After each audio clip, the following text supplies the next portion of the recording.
ইসে পুৰা ভাল একদম হয় না আমাৰ আজিৰ সভাত উপস্থিত ভাৰতীয় জনতা পাৰ্টিৰ সভাপতি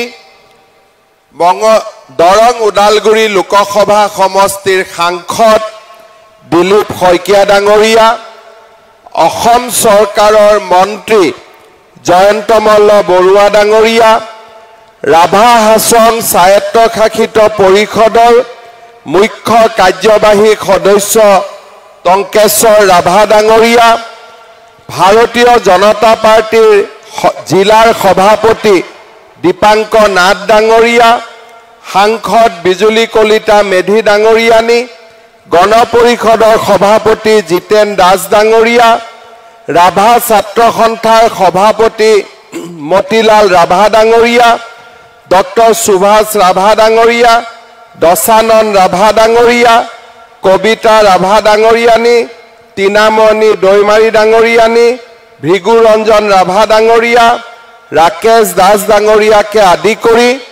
মঞ্চত উপবিষ্ট বিশিষ্ট ব্যক্তিসকল আইমাতৃসকল আৰু যুৱক যুৱতী বন্ধু বান্ধৱীসকল আমাৰ ৰাভা হাছং স্বায়ত্ত পৰিষদৰ নিৰ্বাচন 2 এপ্ৰিল তাৰিখে অনুষ্ঠিত হ'ব গোৱালপাৰা জিলাত 20টা সমষ্টিত নিৰ্বাচন হ'ব এটা সমষ্টিত ইতিমধ্যে ভাৰতীয় জনতা পাৰ্টিৰ প্ৰাৰ্থী গৰাকী বিনা প্ৰতিদ্বন্দিতাৰে নিৰ্বাচিত হৈছে মই আমাৰ প্ৰাৰ্থীসকলক অলপ সন্মুখলৈকে আগবাঢ়ি আহিবলৈ অনুৰোধ জনাম আমাৰ গোটেই কেজন ক্যান্ডিডেট ইয়ালৈকে আহক আগুৱাই আহক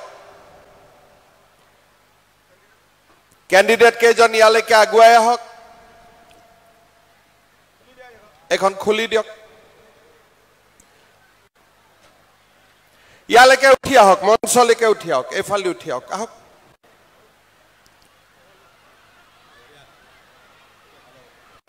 আহক জিকিব না এইবিলাক গোটেই কেজন জিকিব ঠিক আছে কোনে বেছি হাত চাপৰি পাই মই চাও এতিয়া হ'ব আমাৰ মই গোটেই কেজন প্ৰাৰ্থীক আপোনালোকৰ আগত চিনাকি কৰি দিছো সকলোৱে হাত চাপৰি মাৰি আটাই কেজনক আশীৰ্বাদ কৰিব ধূপ ধৰাৰ পৰা আমাৰ প্ৰাৰ্থী আনন্দী সৰকাৰ ডাঙৰীয়া আগুৱাই আহক আনন্দী সৰকাৰ আগুৱাই আহক অলপ আগুৱাই একেবাৰে ডাঙৰ হাত চাপৰি বঢ়িয়া আমাৰ ধনুভঙ্গা সমষ্টিত আপুনি ধনুভঙ্গা সমষ্টিত আমাৰ প্ৰাৰ্থী ফণীন্দ্ৰ ৰাভা ডাঙৰীয়া জিকিবনে নাই ৰংজুলি সমষ্টিত আমাৰ প্ৰাৰ্থী মণিদীপা ৰাভা ডাঙৰীয়ানী জিকিবনে নাই জিকিব ঠিক আছে আমাৰ কচুধুৱা দৰঙাগিৰিত আমাৰ প্ৰাৰ্থী হিতেশ ৰাভা পাটগিৰি ডাঙৰীয়া জিকিব বাপৰে নৰ্থ দুধনৈত আমাৰ প্ৰাৰ্থী উজ্জ্বলা ব্ৰহ্ম জিকিব বঢ়িয়া সাউথ দুধনৈত আমাৰ প্ৰাৰ্থী টংকেশ্বৰ ৰাভা জিকিবনে নাই টংকেশ্বৰ ৰাভা জিকিব ঠিক আছে আমাৰ বন্দৰচিত আমাৰ প্ৰাৰ্থী দীপান্বিতা মাৰাক জিকিব বঢ়িয়া তাৰ পিছত আমাৰ মাজাখিল্লি না মাজাখিল্লিত আমাৰ প্ৰাৰ্থী প্ৰবোধ কলিতা জিকিব আমাৰ সালপাৰাত আমাৰ প্ৰাৰ্থী অলকা ৰাভা এ বাইদেউ জিকিব জিকিব নহয় বাইদেউ ঠিক আছে তাৰ পিছত আমাৰ হাবৰাঘাটত আমাৰ প্ৰাৰ্থী প্ৰতাপ ৰাভা বঢ়িয়া ডিৰমাখাখিলিত আমাৰ প্ৰাৰ্থী জীৱন ৰাভা পূব অজগৰত আমাৰ প্ৰাৰ্থী ভোলাইবালা ৰাভা জিনাৰীত আমাৰ প্ৰাৰ্থী দেবেন মমিন দৰকাত আমাৰ প্ৰাৰ্থী হৰিশ চন্দ্ৰ ৰাভা হৰিশ ক'ত আছে নে নাই আহা নাই ঠিক আছে বৰদামল কল্যাণপুৰ লিগেন ৰাভা দাৰিদুৰিত আমাৰ প্ৰাৰ্থী জোনালী ৰাভা দোদানাত আমাৰ প্ৰাৰ্থী দিবাকৰ ৰাভা কাঠাকুঠিত আমাৰ প্ৰাৰ্থী ভৈৰৱ কছাৰী আগিয়াত আমাৰ প্ৰাৰ্থী সুচিত্ৰা নাথ আৰু বিনা প্ৰতিদ্বন্দ্বিতাৰে জয়ৰাম কুছিত নিৰ্বাচিত হৈছে প্ৰেমাজুলি ৰাভা মাজত জিকি যোৱা মানুহ মাজত আহিব লাগে মায়া দে জিকি গৈছে তো ভাল কৰি হাত চাপৰি মাৰ হ'ব তাতে এতিয়া গৈ আপোনালোক বহক মই আপোনালোকক ধন্যবাদ জনাইছো যে আপোনালোকে ইতিমধ্যেই প্ৰেমাজুলি ৰাভাক বিনা প্ৰতিদ্বন্দ্বিতাৰে জিকালে আৰু বাকি সকলোকো ভোট দি জিকাবনে নাই এতিয়া আপোনালোকে মনত ৰাখিব আমাৰ কিছুমানত আপোনালোকে টিভিত ভোট দিব লাগিব আৰু কিছুমানত আপোনালোকে পদুম ফুলত ভোট দিব লাগিব হয় না নহয় পদুম আৰু টিভি একে হয় না নহয় টিভি মানে পদুম আৰু পদুম মানে ডাঙৰ কৰি ক'ব লাগিব পদুম মানে টিভি মানে পদুম মানে বঢ়িয়া টিভি মানে পদুম পদুম মানে টিভি ঠিক আছে আমি সকলোৱে বুজি পাইছো যত যত পদুম তাতে আমি পদুমক ভোট দিম যত যত টিভি তাতে আমি টিভিত ভোট দিম হ'ব মই মাজে মাজে টিভিত ওলাই থাকো টিভিত দেখনে নাই মোক বাইদেউ সকল ভাইটি সকলে দেখনে নাই মোক ঠিক আছে টিভিত টংকেশ্বৰ ৰাভা ওলাই থাকে দিলীপ শইকীয়া ওলাই থাকে গতিকে টিভিটো দেখিলে ভোট দিলেই হ'ব আৰু হ'বনে আৰু পদুম দেখিলে ভোট দিলে হ'ব হ'বনে এতিয়া মই আপোনালোকক দুটামান কথা ক'ব খুজিছো প্ৰথমতে মই টংকেশ্বৰ ৰাভা ডাঙৰীয়াক ধন্যবাদ জনাম যে ৰাভা হাছং যৌথ সংগ্ৰাম সমিতি আৰু বিজেপিয়ে লগ হৈ এইবাৰ ৰাভা হাছঙত প্ৰতিটো জাতি জনগোষ্ঠীকে টিকেট দিছে ইলেকশ্যন উঠিবৰ বাবে সুবিধা দিছে আমাৰ সাধাৰণ মানুহেও পাইছে কোচ ৰাজবংশী মানুহেও পাইছে গাৰুৱেও টিকট পাইছে বড়ো সমাজেও টিকট পাইছে ৰাভা সমাজেও টিকট পাইছে আমাৰ বঙালী ভাষী লোকেও টিকট পাইছে এইবাৰ ৰাভা হাছঙত সকলো লোকে একগোট হৈ ৰাভা হাছঙত আগুৱাই লৈ যোৱাৰ বাবে সংকল্পবদ্ধ হৈছে মই তাৰ বাবে ৰাভা হাছঙক আৰু আমাৰ যৌথ সংগ্ৰাম সমিতিক ধন্যবাদ আৰু কৃতজ্ঞতা জনাইছো যোৱা কেইদিনমান আগতে মই ৰাভা হাছং স্বায়ত্তশাসিত পৰিষদৰ কাৰ্যালয়লৈ আহিছিলো ৰজা পৰশুৰামৰ সুন্দৰ প্ৰতিমূৰ্তি এটাও 3 জানুৱাৰী তাৰিখে ৰাভা হাছঙত আমি শুভ উদ্বোধন কৰিছিলো সিদিনাখন মই ৰাভা জাতিৰ সকলো নেতৃবৃন্দক একেলগে লগ পাইছিলো আৰু মই অনুৰোধ কৰিছিলো যে আমি সকলো যদি লগ হৈ থাকো সকলো যাতে একেলগে থাকো তেতিয়া হলে আমাক শত্ৰুৱে কেতিয়াও পৰাজিত কৰিব নোৱাৰিব আজি মই অত্যন্ত আনন্দিত যে টংকেশ্বৰ ৰাভা ডাঙৰীয়াৰ নেতৃত্বত আজি সকলো জাতি জনগোষ্ঠী একত্ৰিত হৈ ৰাভা হাছং স্বায়ত্তশাসিত পৰিষদত নিৰ্বাচনত অৱতীৰ্ণ হৈছে মোৰ বিশ্বাস এইবাৰৰ নিৰ্বাচনত 100ৰ ভিতৰত 99 নহয় আপোনালোকে 100 নম্বৰ দি বিজেপি আৰু ৰাভা হাছং যৌথ সংগ্ৰাম সমিতিক পৰীক্ষাত পাছ কৰাব লাগিব হ'ব নহয় এটা সিটতো হাৰিব নালাগে গোটেইকেইটা সিটত জিকিব লাগিব লাগিব নে নাই জিকিব লাগিব এতিয়া আপোনালোকক মই দুটা তিনটা কথা কব খুজিছো আপোনালোকে জানে যে বিজেপি আৰু ৰাভা হাছং যৌথ সংগ্ৰাম সমিতি আমি অতীজৰে পৰা একেলগে আছো আজি যদি আপোনালোকে চাই 2016 চনত বিজেপি দলৰ সৰকাৰ হল আজি 25 চন যোৱা 10 বছৰত ৰাভা হাছঙত গুলি চালনা হৈছে নেকি ৰাভা হাছঙত পুলিচে অত্যাচাৰ কৰিছে নেকি ৰাভা হাছঙত কেতিয়াবা অশান্তিৰ পৰিবেশ সৃষ্টি হৈছে নেকি কিন্তু আপোনালোকে মনত পেলাওক কংগ্ৰেছৰ সময়ত একেলগে মই আজি যিখিনি কৰিছো দিলীপ শইকীয়াই যিখিনি কৰিছে টংকেশ্বৰ ৰাভাই যিখিনি কৰিছে সকলো জাতি উপজাতিক আমি যদি একেলগে লগ লাগি সকলোকে একত্ৰিত কৰিলোহেঁতেন তেতিয়াহলে কেতিয়াও 24 জন ৰাভা লোকৰ হত্যা নহলহেঁতেন পুলিচৰ গুলিত মৃত্যুবৰণ কৰিব নালাগিলেহেঁতেন আজি কংগ্ৰেছ দলে ৰাভা হাছঙত নিৰ্বাচন খেলিব আহিছে মই কংগ্ৰেছক প্ৰশ্ন কৰিম যে ইলেকশ্যন খেলাৰ আগতে যি 24 জন ৰাভা লোকক আপোনালোকে গুলিয়াই হত্যা কৰিলে তেওঁলোকৰ মাক দেউতাকৰ ওচৰত গৈ প্ৰথমতে ক্ষমা খুজক নিজৰ অপৰাধৰ বাবে আপোনালোকে ৰাইজৰ ওচৰত ক্ষমা খুজক আজি তেওঁলোকে ইয়াত তেওঁলোকক ভোট লাগে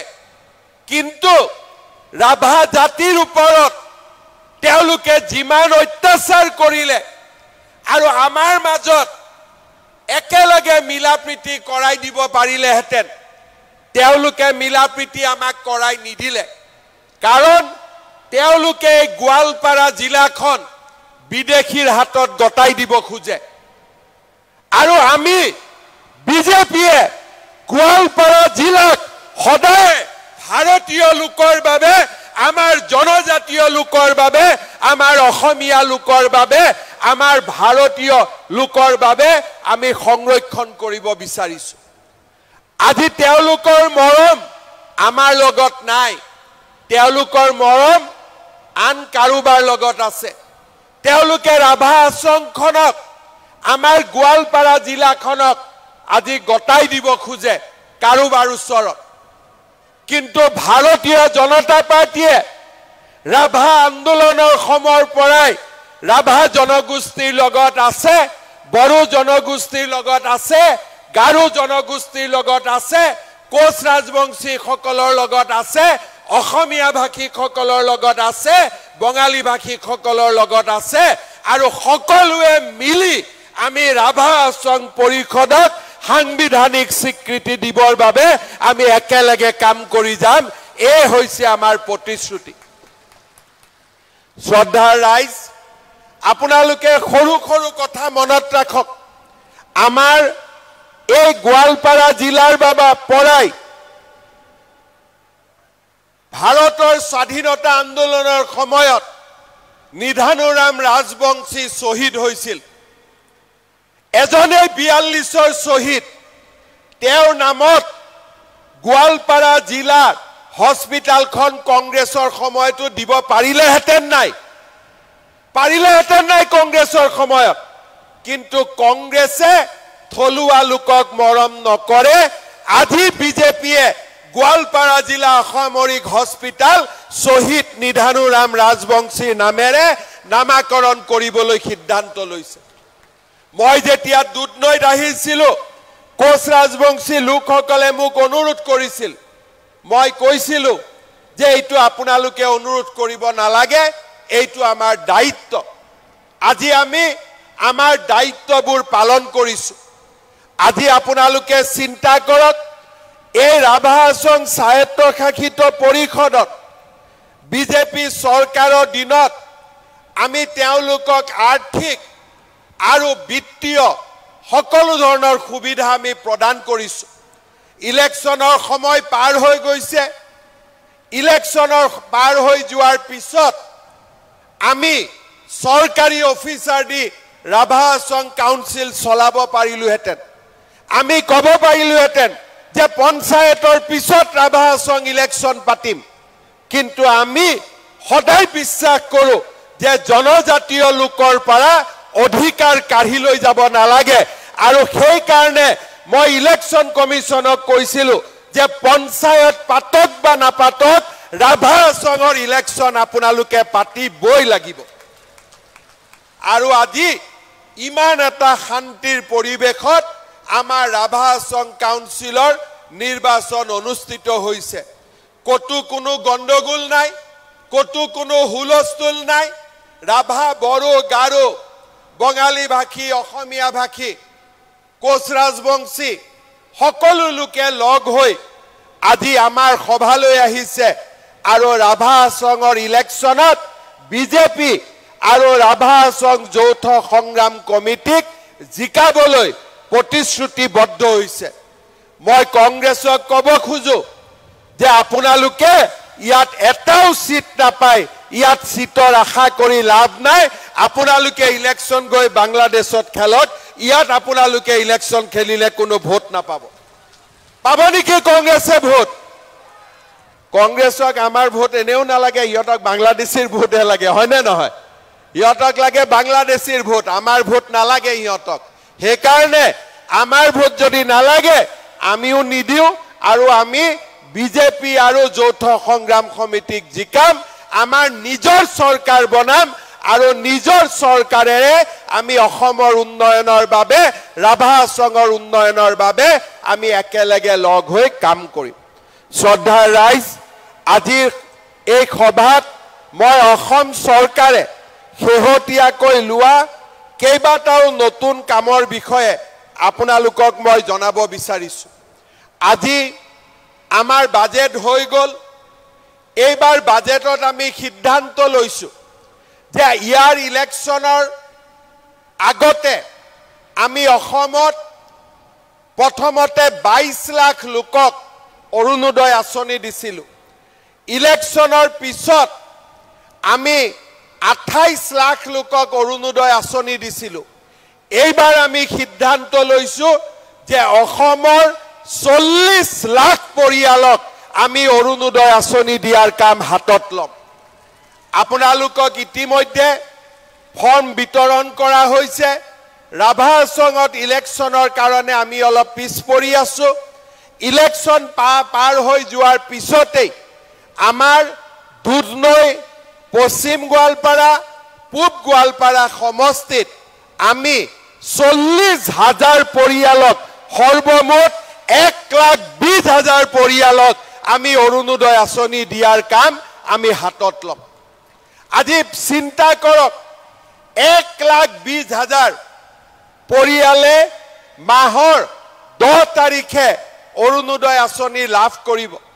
কংগ্ৰেছ দলে মোক সদায় সমালোচনা কৰে যে আপুনি অৰুণোদয় আঁচনি দি আপুনি ভুল কৰিছে মই বিধানসভাত কংগ্ৰেছ দলক সদায় এটা কথা কওঁ যে দুখীয়া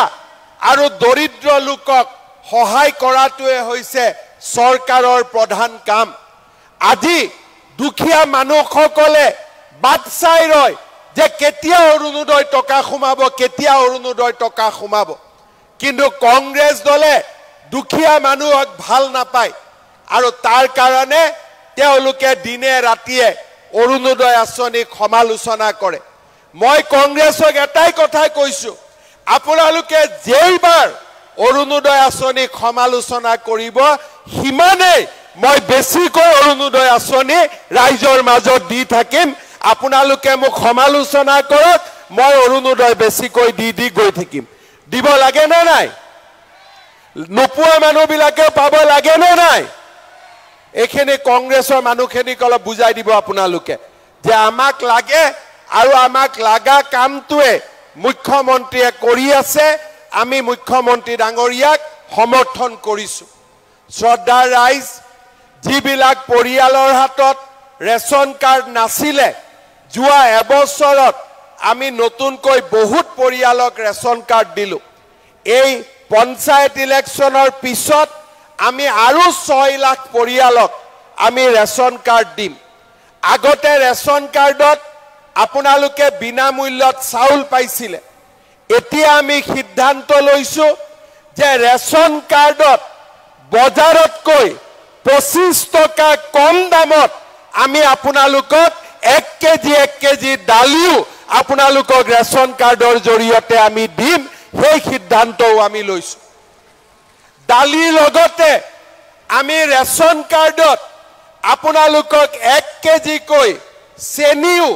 বজাৰতকৈ 25 টকা কম দামত আমি দিয়া আৰম্ভ কৰিম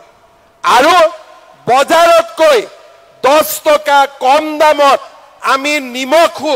আপোনালোকক ৰেচন কাৰ্ডৰ জৰিয়তে দিয়াৰ কাম আৰম্ভ কৰিম আগতে পাইছিলে মাত্ৰ চাউল কিন্তু বিনামূলীয়া চাউল আমাক মুদি ডাঙৰীয়াই দি আছে মুদি ডাঙৰীয়াই দি থাকিব কিন্তু চাউলৰ লগতে দুখীয়া মানুহৰ যাতে আৰু সহায় হয় তাৰ কাৰণে বজাৰতকৈ 25 টকা দামত আমি আপোনালোকক এতিয়াৰ পৰা 1 কেজি দালি 1 কেজি চেনি আৰু বজাৰতকৈ 10 টকা দামত আমি আপোনালোকক 1 কেজি নিমখো দিয়াৰ ব্যৱস্থা কৰিম শ্ৰদ্ধা ৰাইজ 1250 টকা অৰুণোদয়ত পালো চাউল বিনামূলীয়াকৈ পালো আৰু তাৰ উপৰিও দালি নিমখ চেনি এই তিনিটা সামগ্ৰীও আমি ৰেচন কাৰ্ডৰ দোকানৰ পৰা এতিয়াৰ পৰা আমি লাভ কৰিম শ্ৰদ্ধা ৰাইজ ইয়াৰ আগতে অসমত কোনো চৰকাৰে এই ধৰণে দুখীয়া মানুহৰ কাৰণে কাম কৰিব বিচৰা নাছিল শ্ৰদ্ধা ৰাইজ এইবাৰ আমি সিদ্ধান্ত লৈছো যে প্ৰত্যেকবাৰে ৰাইজে মোক অনুৰোধ কৰে যে ইলেক্ট্ৰিচিটিৰ মাচুলটো অলপমান কমাই দিব লাগে মই আপোনালোকক ঘোষণা কৰি ভাল পাইছো যে 1 এপ্ৰিলৰ পৰা আমি ইলেক্ট্ৰিচিটিৰ বিলু প্ৰতি ইউনিটত 1 টকাকৈ আমি দাম কমাই দিবৰ বাবে আমি সিদ্ধান্ত লৈছো এই 1 এপ্ৰিলৰ পৰা ইলেক্ট্ৰিচিটিত যদি আগতে আপোনালোকে 6 টকা প্ৰতি ইউনিটত দিছিলে 1 এপ্ৰিলৰ পৰা আমি 1 টকা দাম কমাই দিম আৰু বছৰৰ শেষৰ ফালে যদি আমাৰ অৱস্থা ভাল হৈ থাকে মই ইলেক্ট্ৰিচিটি বিল আৰু 1 টকা বছৰৰ শেষৰ ফালে কমাই দিয়াৰ বাবে চেষ্টা কৰিম 1 টকা 1 এপ্ৰিলৰ পৰা কমিব আৰু বছৰৰ শেষৰ ফালে আৰু 1 টকাকৈ কমাই দিয়াৰ বাবে আমি মনত চিন্তা ৰাখি থৈছো শ্ৰদ্ধা ৰাইজ আমাৰ চৰকাৰ আগতে অহাৰ আগতে আমাৰ কৃষকৰ পৰা কোনেও ধান নিকিনিছিল সৰিয়হ নিকিনিছিল মাত্ৰ 600 টকা কুইণ্টলত আমাৰ দুখীয়া মানুহে ধান বিক্ৰী কৰি দিছিল আমাৰ চৰকাৰ অহাৰ পিছত আমি 600 টকাক প্ৰথমতে 1800 টকালৈ বঢ়াই দিলো যে 1 কেজি ধান 1 কুইণ্টল ধান কৃষকে 1800 টকা পাব চাওতে চাওতে মুদি ডাঙৰীয়াই এই দাম বঢ়াই লৈ গৈ থাকিলে আৰু এইবাৰ আমাৰ কৃষকৰ পৰা ধান মুদি ডাঙৰীয়াই 2300 টকাত কিনিছে এই 1 এপ্ৰিলৰ পৰা মুদি ডাঙৰীয়াই ধানৰ মূল্য 2300 টকা দিছে আৰু অসম চৰকাৰে তাৰ লগত আৰু 250 টকা যোগ কৰি দিব 1 এপ্ৰিলৰ পৰা চৰকাৰক আপোনালোকে ধান বিক্ৰী কৰিলে 2550 টকা পাৰ কুইণ্টলত মানুহে লাভ কৰিব 600 টকা আছিলে 600 টকাৰ পৰা আজি আমি 1 কুইণ্টল ধানৰ দাম 2550 টকালৈকে আমি বৃদ্ধি কৰিলো আমাৰ ৰাইজৰ কংগ্ৰেছৰ দিনত মুদি ডাঙৰীয়াই ঘৰ দিয়ে কিন্তু জিঅ' টেগিং আমাৰ ঘৰৰ নহয় আমি জিঅ' টেগিং কৰিবৰ বাবে মানুহক 25,000 20,000 টকা ঘোষ দিবলগীয়া হৈছিল। এইবাৰ আমি নিয়ম কৰিলো যে জিঅ' টেগিং কৰিবৰ বাবে আমি কাকো ঘোষ দিব নালাগে। আমাৰ জীৱিকা সখী বাইদেউসকলে আমাৰ ঘৰত আহি ঘৰৰ জিঅ' টেগিং কৰিব আৰু যদি বাইদেউসকলেও কিবা কাৰণত আমাৰ ঘৰৰ জিঅ' টেগিং নকৰে আমি নিজৰ ঘৰৰ জিঅ' টেগিং আমি নিজেই কৰিব পাৰিম। আমি কাকো 1 টকাও দিব নালাগে। আজি তাৰ ফলত যোৱা 15 দিনত অসমত 19 লাখ পৰিয়ালৰ ঘৰ জিঅ' টেগিং হৈছে। কতো অভিযোগ নাই যে কোনেও 1 টকা খুজিছে। আজি আমি ৰাভা আছঙৰো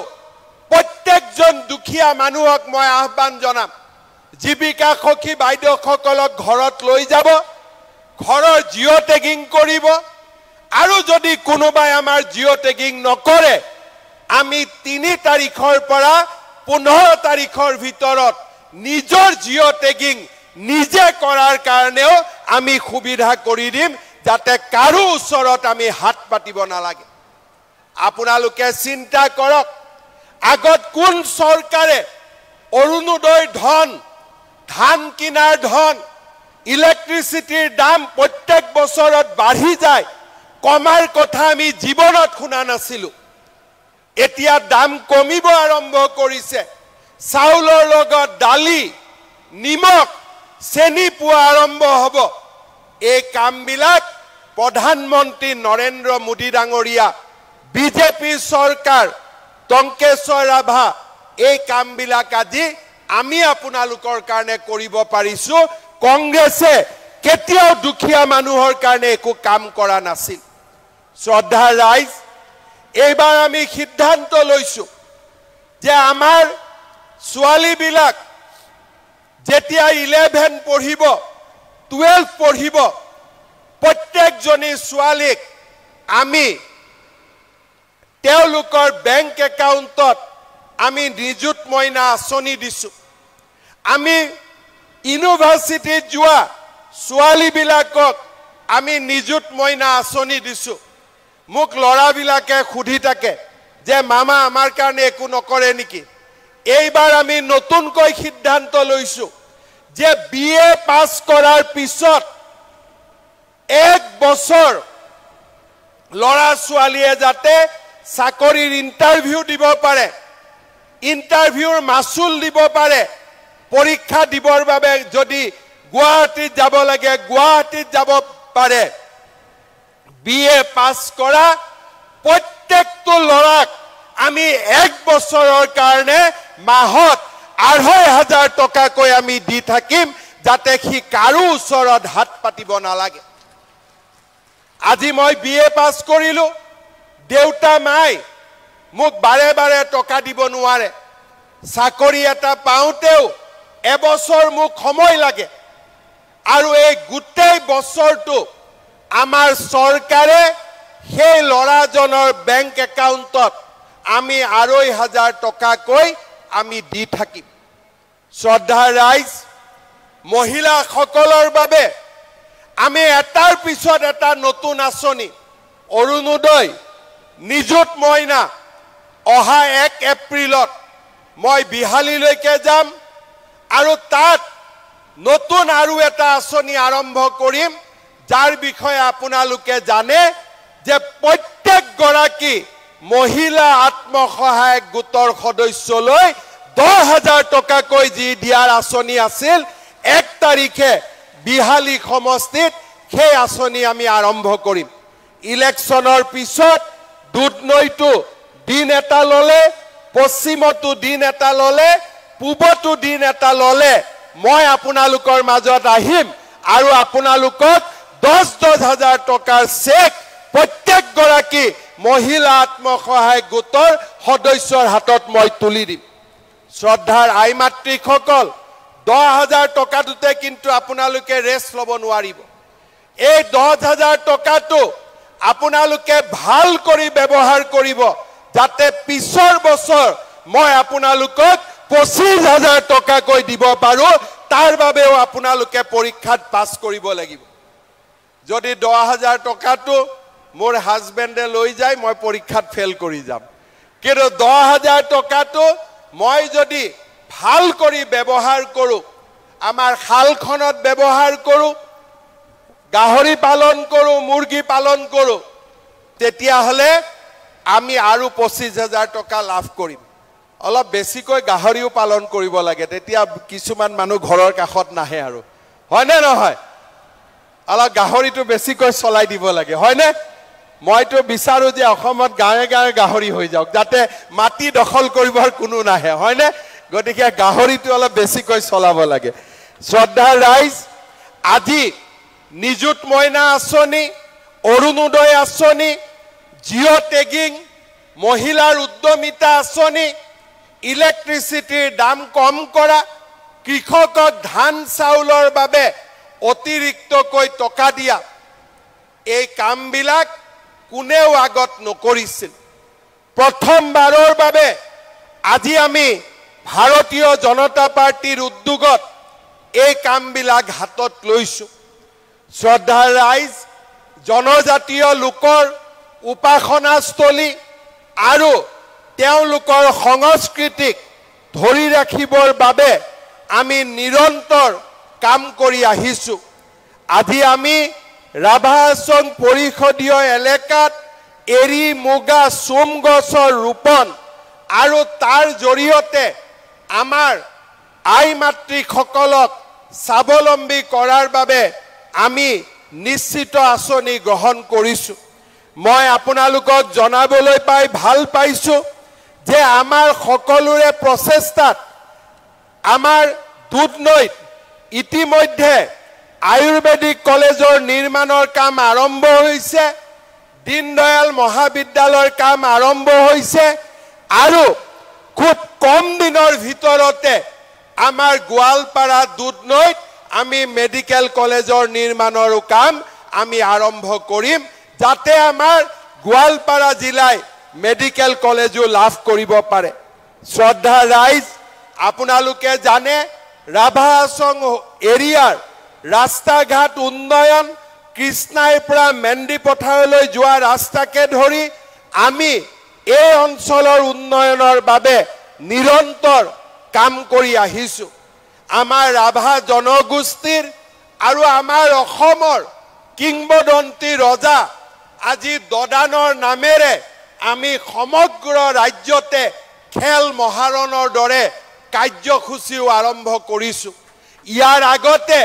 ৰজা দদানক কোনেও স্বীকৃতি দিয়া নাছিল প্ৰথমবাৰৰ বাবে বিজেপি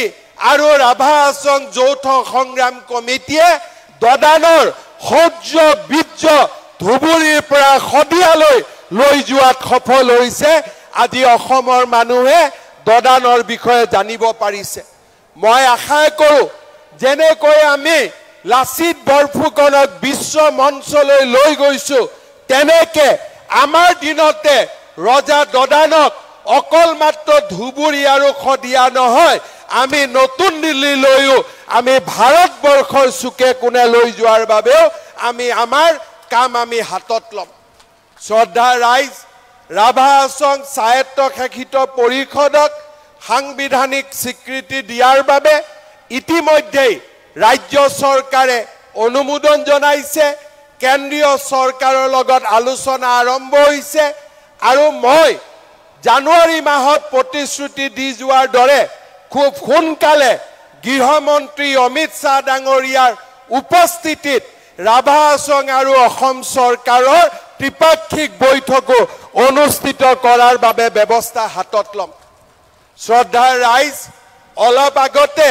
মই টংকেশ্বৰ ৰাভা ডাঙৰীয়াৰ লগত কথা পাতিছো আমাৰ ৰাভা সমাজৰ যিসকল লোকে চৰকাৰী মাটিত আছে বড়ো সমাজৰ যিসকল লোক চৰকাৰী মাটিত আছে আমাৰ থলুৱা লোকসকল যিসকল চৰকাৰী মাটিত আছে তেওঁলোকক মাটিৰ পট্টা দিবৰ বাবে আমি বসুন্ধৰা আঁচনিৰ কাম আৰম্ভ কৰিছো মই আমাৰ ৰাভাহাছং স্বায়ত্তশাসিত পৰিষদৰ নিৰ্বাচিত হবলগীয়া সদস্যসকলক অনুৰোধ কৰিম আপোনালোকে ইলেকশ্যনত জিকাৰ পিছত অন্তত আমাৰ জনজাতীয় লোকসকলে যাতে ট্ৰাইবেল ফৰেষ্ট ল্যান্ড ৰাইটস পায় আৰু বসুন্ধৰা আঁচনিৰ জৰিয়তে প্ৰতিগৰাকী থলুৱা লোকে যাতে মাটিৰ অধিকাৰ পায় তাৰ কাৰণে আপোনালোকে কাম কৰিব মই এদিন নিজে গোৱালপাৰাত আহি ডিচিৰ লগত একেলগে মিটিং কৰিম যাতে আমাৰ গোৱালপাৰা জিলাৰ প্ৰতিটো থলুৱা পৰিয়ালে প্ৰতিটো জনজাতীয় পৰিয়ালে মাটিৰ অধিকাৰ লাভ কৰিব পাৰে তাৰ বাবে আমি একেলগে কাম কৰিম শ্ৰদ্ধাৰ ৰাইজ এই নিৰ্বাচন এটা গুৰুত্বপূৰ্ণ নিৰ্বাচন ইয়াৰ ঠিক পিছতেই আমাৰ অসম বিধানসভাৰ নিৰ্বাচনো অনুষ্ঠিত হ'ব ৰাভা হাছঙত এই নিৰ্বাচনে অসমৰ ৰাইজকো মেছেজ দিব যে আমাৰ ভৱিষ্যত বিজেপি আমাৰ ভৱিষ্যত ৰাভা হাছং যৌথ সংগ্ৰাম সমিতি আৰু সেইবাবে মই আপোনালোকক অনুৰোধ কৰিম কোনেও যাতে ভুলতেও কংগ্ৰেছ দলক ভোট নিদিয়ে সকলোৱে টিভিত ভোট দিব নহলে পদুম ফুলত ভোট দিব আৰু নৰেন্দ্ৰ মোদী ডাঙৰীয়াক সমৰ্থন কৰিব হবনে নাই কোনে কোনে ভোট দিব টিভিত হাত দাঙকচোন পদুম ফুলত কোনে কোনে ভোট দিব হাত দাঙক পদুম মানে টিভি মানে পদুম হয় না নহয় সবে দিবতো আজিৰ পৰা কি হল ভন্টিজনী কি হলো বাবা যা ফটক কৰি এম্বুলেন্স এখনত লৈ যা পুলিশ এসপি কোন আছে আমাৰ পুলিশৰ কোন আছে অলপ হস্পিটালত লৈ যাওক গাড়ী এখনত ফটক কৰি আই কিশোৰ আমাৰ গাড়ী এখনত লৈ যাওক আমাৰ মোৰ গাড়ী হক জি হক ফটক কৰি এই মোৰ গাড়ীখন লৈ জানা এসপি সাহেব মোৰ গাড়ীখনত পঠাই দিও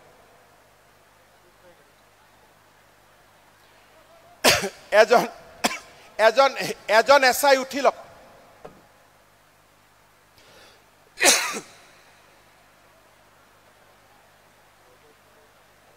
হব চিন্তা নাই গৰমত অলপমান সৰু ছোৱালী নহয় গৰম লাগিছে অলপমান এতিয়া বুজি পালে নাই কত ভোট দিব লাগে কত দিব লাগিব অলপ ডাঙৰ কৰি মোৰ কানখন কলা হৈ আছে কত ভোট দিব লাগিব আৰু কত দিব লাগিব 100% সকলোৱে দিব তেতিয়ালে মোৰ লগত একেলগে কব भारत माता के नरेंद्र मोदी टंकेश्वर राभा दिलीप शइकिया बीजेपी राभा हाছং যৌথ সংগ্ৰাম সমিতি बहुत बहुत धन्यवाद इलेक्शনৰ পিছত একেলগে মহিলাসকলক চেক দিবৰ কাৰণে আকৌ এদিন আহিম বহুত বহুত ধন্যবাদ জয় হিন্দ বন্দে মাতৰম